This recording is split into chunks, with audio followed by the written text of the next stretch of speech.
Splash Mountain is gone, and Tiana's Bayou Adventure is one of the only attractions coming to Disney parks in 2024.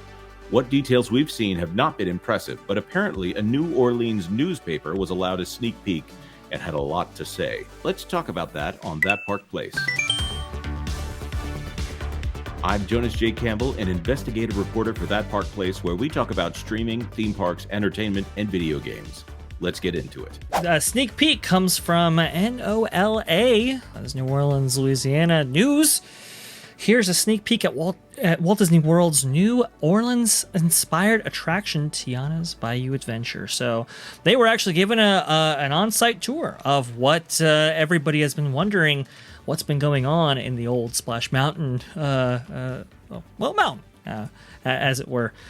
Because we've seen little. We've seen a couple of pieces of concept art. We've seen, Mama Odie, there with the bottles. We've seen Tiana in her, safari regalia, I guess. Now, can I ask you, Vash, did this tour go better than what we heard about from the last tour where Bob Iger went in? Uh-oh. Well, you see, I was gonna, that's interesting that you bring that up, because the author of the article,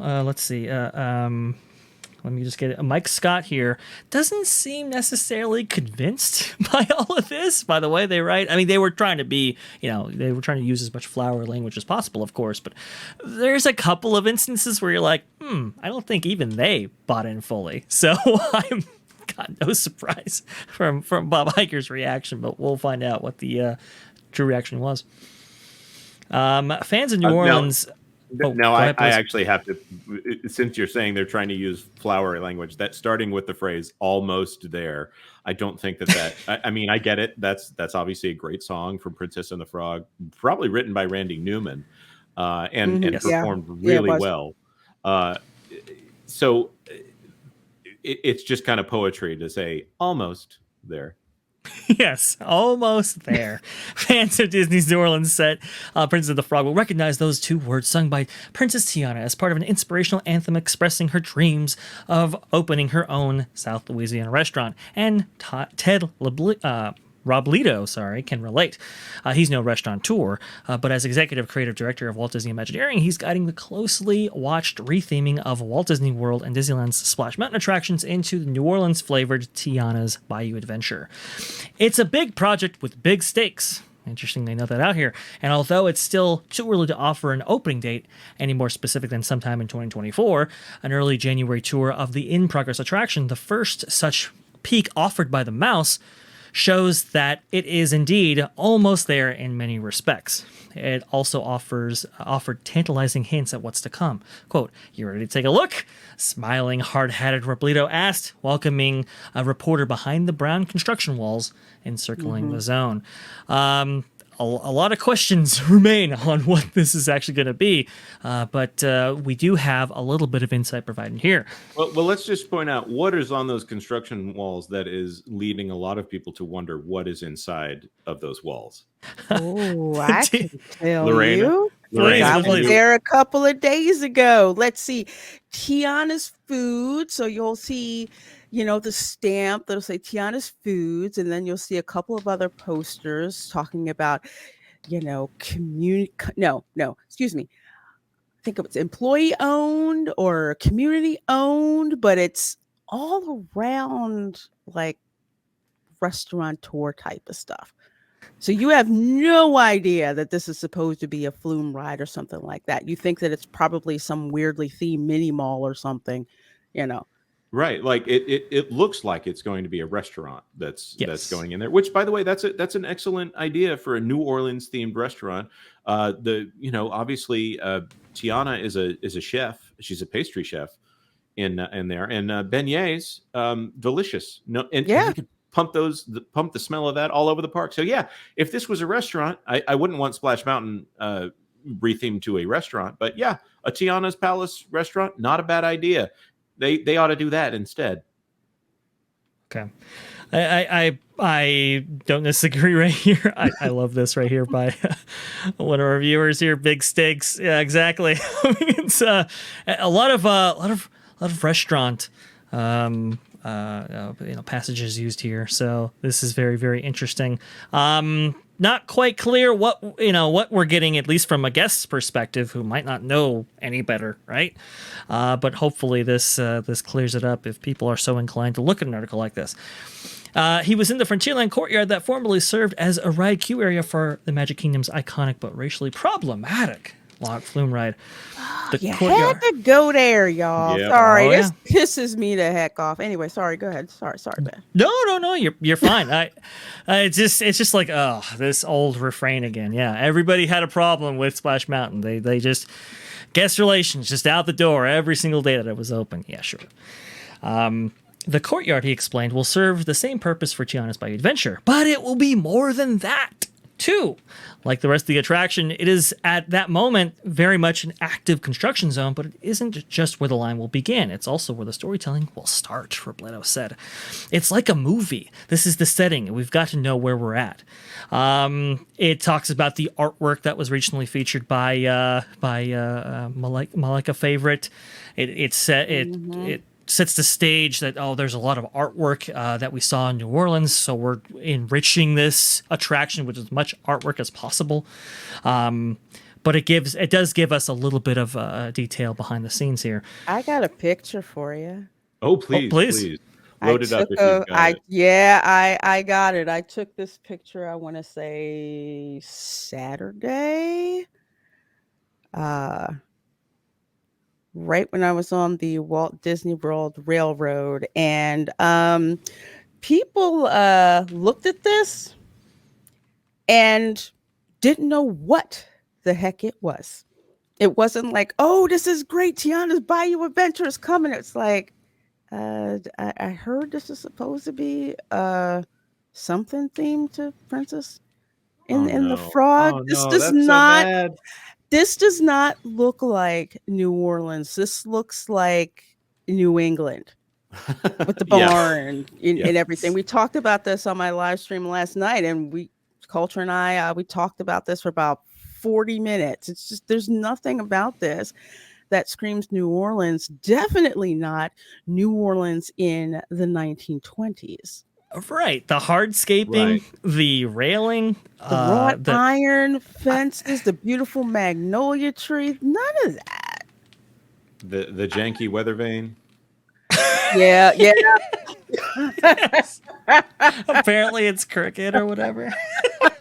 It's just like we're so supposed to get excited about a weather vane. That's sure. Oh, okay. It's not even a cool weather vane. I mean, if you're gonna try to get especially little kids excited for a weather vane, you need to make it shaped like a cartoon character. And as if Disney doesn't have a large supply. Hey, here's an idea. You know what? Maybe put a little lightning bug on the top of that weather vane. If there might be some essential characters like Raymond talking about Evangeline, that would be an amazing to put on the top staring of the up weather. into the sky. Yeah, I love that song. I sing that song to my kids all the time. And that would be, I mean, honestly, a great homage that you would think a character like Tiana would include as part of her restaurant operation, right? Yeah.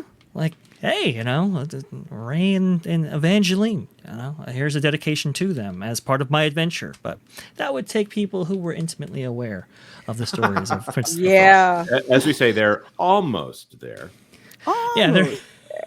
They're almost there for sure. Let's see here. Yeah. Well, we can return your screen to you there, Vash. Thank you for. It says right here, and this is kind of one of those indications that maybe the author himself isn't completely bought in here.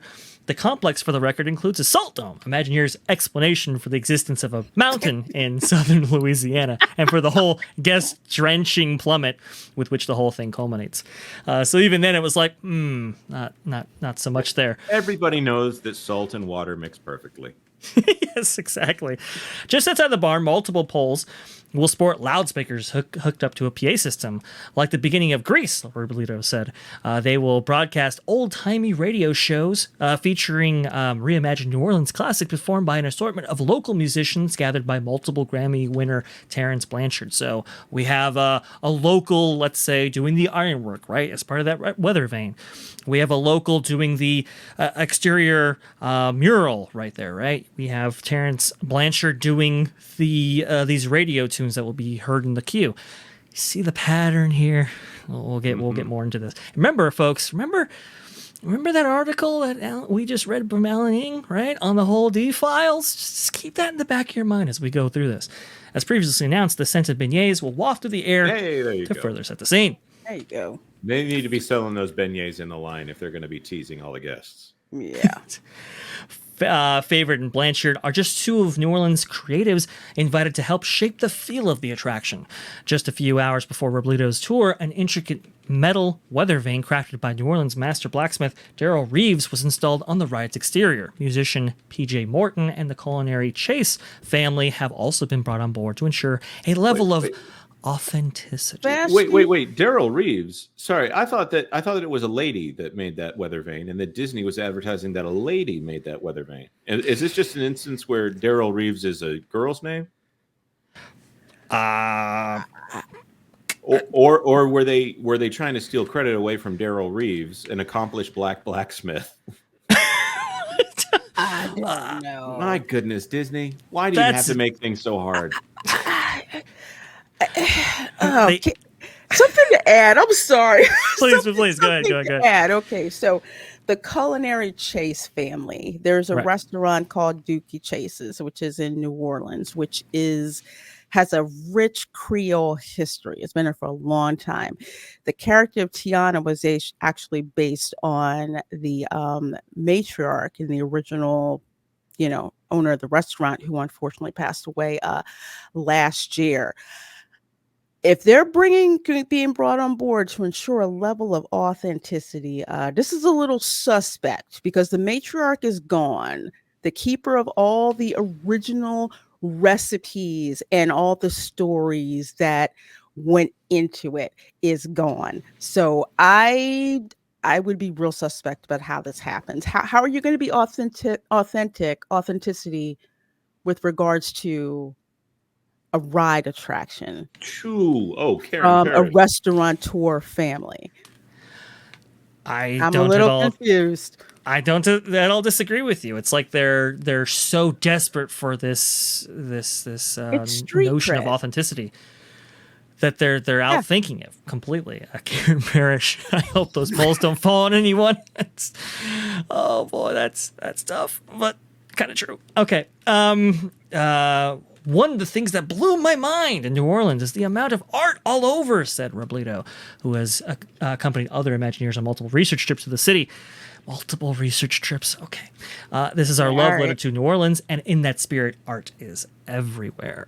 One time on one of those, they saw a small drum kit, and that changed the ride. Yeah, exactly. I can't. That's true, by the way.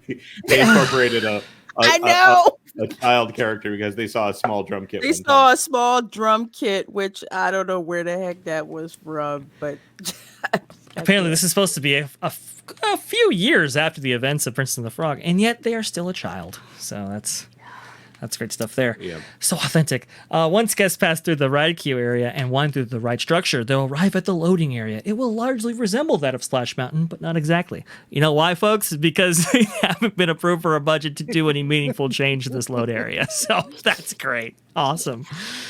Already in place over the load area, but we got props, though. For example, all cranes hoisting pallets of crates marked, quote, Tiana's Foods, one of the many indications that this is a working food preparation or operations site.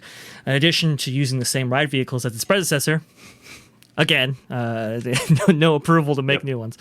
The new attraction will also use the same ride track, so guests will start their ride with a brief outdoor float marked by a few not-so-intense drops.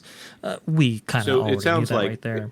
It sounds like the ride will be pretty much the exact same, and the only things that will be changing is the ambiance and the things that react around you. And so they'll be taking out the 60 animatronics that were there before. Is it 60 was what they were originally intending, and then it got pared down to about 17, or was it that the Mark Davis animatronics that were in there? Yeah, the Mark Davis animatronics are mainly associated with Disneyland's, which were a little over 100.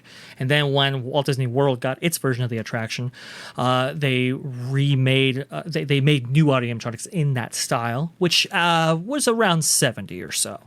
So I believe it was always the mindset that they were going to pare down the number of audio-animatronics at both shows. But I mean, it could have been 30, 40, and then we're paring it down even less so than that. But you know, a lot of people are, and even this notes right here that Splash Mountain's vegetation will have been stripped out or replaced with flora native to Louisiana. The sets at both Disneyland and Walt Disney World are made out of concrete, you see. So they can't necessarily remove what's actually there without the use of jackhammers and a lot of time and patience, both of which they don't have. So that's why they're going with this false vegetation in the way they are. It's to cover over what they company that takes 6 years Right. to ride. Yeah, 6 years to construct rides, but they also have no patience. That's an amazing contradiction of a company, isn't it? Another thing to add, if you've seen the shots of the quote unquote, you know, new vegetation that they've put up there, it looks scarily similar to the Tafiti statue over Uh-huh. in Epcot in you know, Moana, you know, Journey of Water inspired by Moana. None of that floor looks anything like I've ever seen in New Orleans or in the Bayou. It's all the wrong kind of flowers. It looks Caribbean. Like I said, it looks suspiciously like the Tafiti statue, which makes me wonder, did it Right. all come from the same warehouse? Ooh. And Just saying. now, so you're saying that there's a difference between South Pacific and the Caribbean and Gulf of Mexico? I know, weird, ain't it? That's strange. I don't know. I don't know. I apparently they didn't do enough research trips on this one. No, I don't think they stepped outside of Jackson Square. They pretty much stayed right there in the French Quarter. I don't think they went anywhere else. I expect what I generally expect from them is they're going to say, "Oh well, if you go into New Orleans, it's Bourbon Street, which has a lot of very nice bars and jazz music," and Yeah. that's probably where a lot of the research budget ended up going is Mm-hmm. beignets and bars and music. Yeah, 'cause Probably. bars don't really close Yeah. in the French Quarter. I'm just saying. They're always partying every single time you see Yes. them on these research trips. They're always partying. They're always having a good time. It's never like, you know, them cracking out the books at the, you know, at the historical museums or whatever. Going It's to always the them yucking it up. Cabildo, you know, Spanish Cabildo, where you can see like all the, you know, records all the way from when the Spanish were there. Or are there pictures of even them in an airboat going out to the bayou? There is video of them, some of them on an airboat, but I don't think key members were there. No. So, well, anyway, if you want to actually go on an airboat and see those critters, don't worry. They're going to be featured playing instruments here as part of this authentic take on this beloved classic Splash Mountain here. This is where we will first see the critters, as we're calling them, in order for it to fit in Critter Country. Yeah. Okay. I see. Okay, because the Disneyland version is in Critter Country as opposed to Frontierland in Walt Disney World. Okay, so it sounds like this is. It doesn't sound like it's that great of a ride. I know that's a shocker to say this, but Splash Mountain, obviously, you know, people had to be reminded that it was based on Song of the South. Mm-hmm. This is not.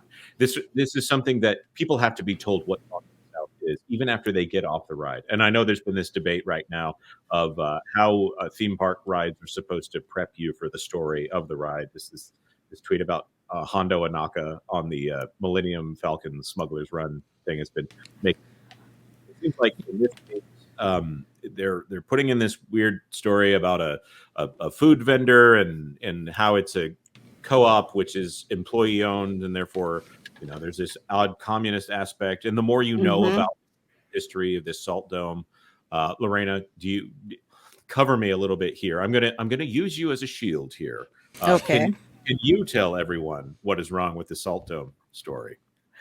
Well, what is wrong with the Salt Dome story? The salt, let's see, the salt mine on Avery Island, and if Avery Island sounds familiar to you, that's where the Tabasco sauce company was founded. That salt mine was mined by slaves, folks. It's like yes. It's amazing to me that they didn't come across that in their research trips.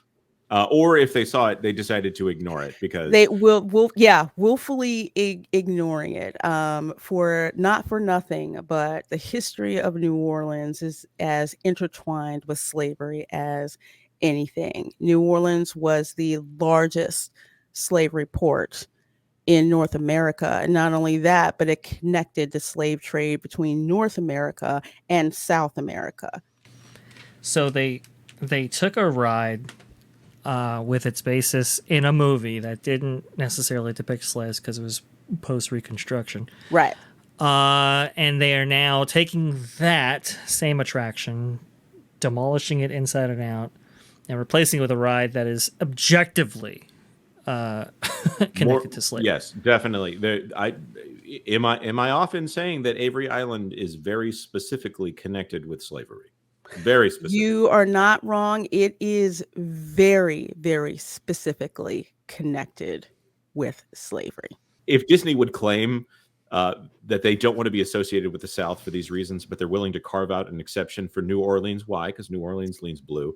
I just think they need to get their head on straight and try to not come in here and try to be morally self-righteous with everything they do. Vash, go ahead. Well, and that moral self-righteous extends to really kind of killing the fun of what this attraction could feature. For example, they've done away with Dr. Facilier because apparently their committee that they've assembled to do this attraction in order to really maintain that authentic focus right here suggested that voodoo, well, we don't want to necessarily depict black people as connected to New Orleans in this light, so we can't feature voodoo in this attraction.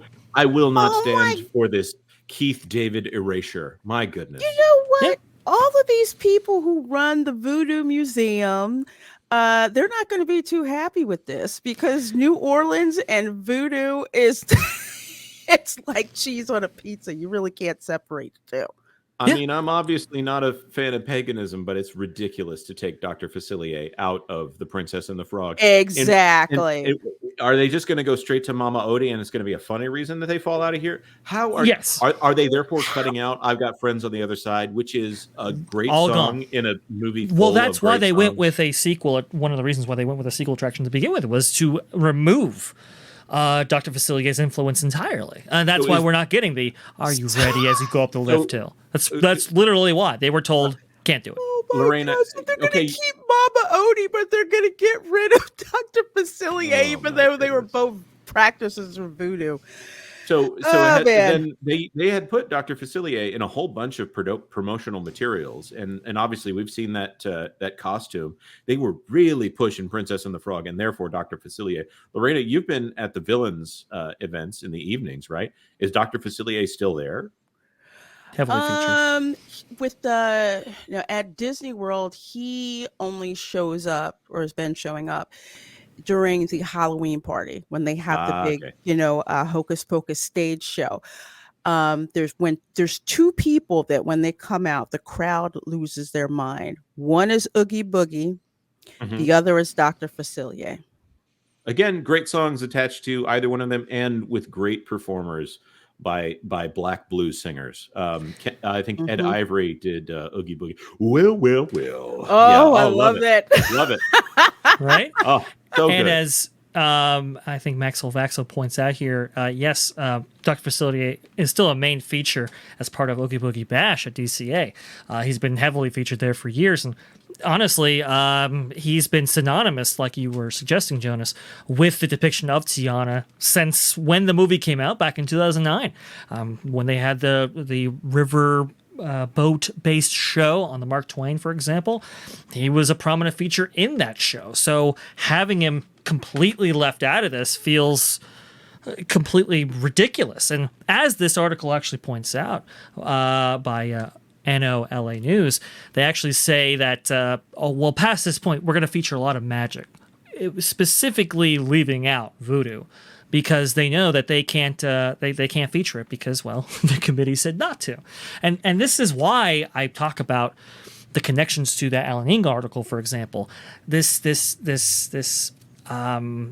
this push for diverse voices and so forth, this equity, this authenticity, it necessarily stifles creativity, and it necessarily stifles the good time that you could have with some of these fixtures. There's a better attraction in here somewhere, but we'll never see it because of who's actually doing it and managing this project. Well, even if we look at the concept art was better than the ride that we're getting too. That's very true, actually. So pairing this with the fact that if you look at what Galaxy's Edge was supposed to be versus what Galaxy's Edge became, if you look at Tiana's Bayou Adventure and the concept art of what it could have been, I still would have disagreed with tearing down your most popular attraction in order to do it. But if Imagineer was firing on all cylinders, then maybe we could have something great. But I don't have faith that the Walt Disney Company is going to do that. Vash, do you have anything else to say before we move on? Well, lastly, right here, we'll go ahead and put this on here. We did get confirmation that at least the audio animatronics will have been this kind of new design that they are going with. They will have faces, everyone. They will have faces, not projection faces, as illustrated here. So they will be of the new audio animatronic type there, which is good. But again, it's like we're only getting so few of them, and an attraction that was built literally the size that it was in order to house as many audio animatronics as possible. We're getting, music through the queue, which we've already seen with Jungle Cruise, for example. We're going through a salt mine. We're going through some factory warehouse or whatever, and we're going to be looking for some ingredient that's probably going to be stupid, like love or something like that. So, honestly, I mean, I could see why Bob Iger would say this is boring, because it is.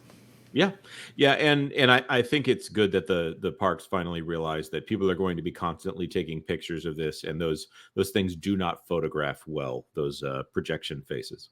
Thank you so much for watching to the end of the video. Let us know your thoughts in the comment section down below. Will you be riding Tiana's Bayou Adventure when it opens this year? Tell us your thoughts, because we would love to know. This clip was part of our now regular Thursday live stream, which starts at noon Eastern Time. Of course, if you're not in that time zone, just hit the notification bell if you'd like YouTube to tell you when that is. Like this video if you like this video. If you know someone who is as interested as we are in this kind of thing, then maybe you should share the link with them. And of course, please consider subscribing to That Park Place for all the news that should be fun. Thanks for watching That Park Place News. For more information, consider checking out www.thatparkplace.com. And don't forget to subscribe, share, like, and send this out on your favorite social media accounts.